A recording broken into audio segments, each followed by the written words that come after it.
迎收睇今個禮拜嘅 Crypto Weekly。比特幣上個星期突然嚟一個大爆炸式急升，出乎好多人意料之外。但係咪真係咁簡單？而有班超級大戶居然趁住個市升喺度偷偷加倉做空，呢幕後到底發生緊咩事？究竟係咪有人想引我哋散戶入局，跟住一夜打爆我哋啲倉呢？今個星期全球金融界仲有兩件核爆級大事件等緊公佈，足以決定後市係咪真係可以繼續 to the moon。如果你想知比特幣、以太幣同你手上啲山寨幣跟住落嚟會點行，就要睇實今集啦。上個星期加密貨幣市場波濤洶湧，比特幣終於喐動，喺早前長時間橫行之後，一口氣抽升幾千美金，日內最高曾經衝到大約115000水平。而家最新喺日線圖見到大概114968美元收附近震盪，圖上方綠色阻力畫得好清，約係116000美元呢條頸線，正正就係上次幣價被拒回落嘅位置，所以呢度堆積咗大量空頭止蝕同清算點，向下最關鍵嘅箱底仍然係105000美元區，早前極端插針就係喺度被強力承接。指標方面，日線 MACD 快慢線再度黏合向上，柱狀圖重新轉正，屬於典型跌深反彈再試阻力嘅節奏。技術上，只要企穩112000至113000呢個回踩帶，向上重壓仍然係116000，突破之後先有條件挑戰117000甚至120000大關，但未能企穩之前，111000至18000嘅回數仍然要預早會出現。市場結構方面，要講返空軍同多軍嘅角力，雖然上周大陽燭拉升，但整體空頭倉位唔減反增，由大概150億美元膨脹到170億美元，即係話相當多嘅投資者喺急升中選擇逆向加槓桿做空。另一方面，鏈上顯示被稱為遠古超級巨鯨嘅舊錢包群，曾喺108000附近選擇咗平部分空單，同步有鯨魚盤一次過掃入超過4000粒比特幣，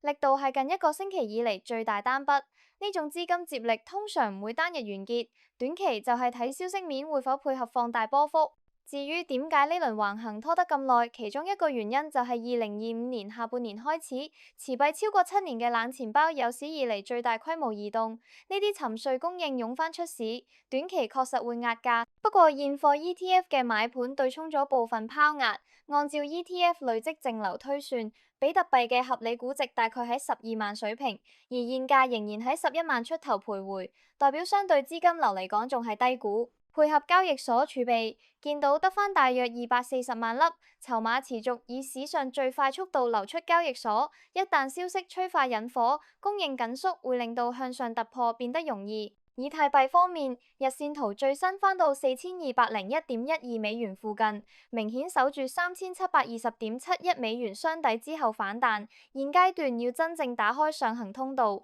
第一步係收復4000關以上穩企，再向通道中線同4400至4500區域發起挑戰，箱頂仍然係4850美元，量能要配合先有力一口氣推穿。結構上，機構資金對以太幣嘅興趣未減，特別係質押收益同網絡治理權帶嚟嘅結構性需求。早前甚至有大戶一次過增持88萬粒，並全部質押，呢啲都係中長期偏多嘅底層力量。宏觀層面，今個星期兩件關鍵事件會左右整個棋局。其一係聯儲局議息，市場對減息25個基點嘅押注早前一度高達98%。但最關鍵係會後聲明同記者會否釋出停止縮表信號。若果真係宣布暫停縮減資產負債表，等同向市場再注入流動性。歷史經驗話俾我哋知，流動性向上係山寨幣全面啟動嘅必要條件。其二係中美貿易談判，原定於本月30號，亦即距離可能實施最高至155%關稅前嘅最後窗口。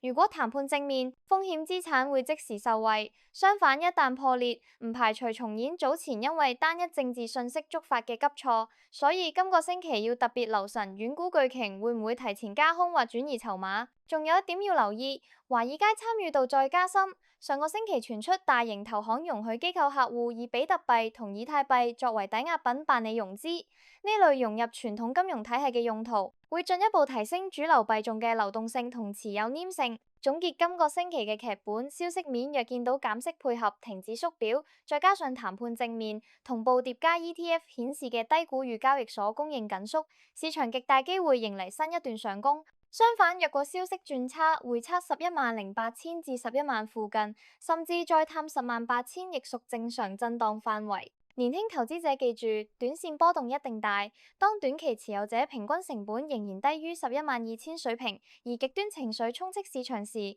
每次理性回踩都係大戶最中意吸納嘅時刻。風險管理永遠放第一，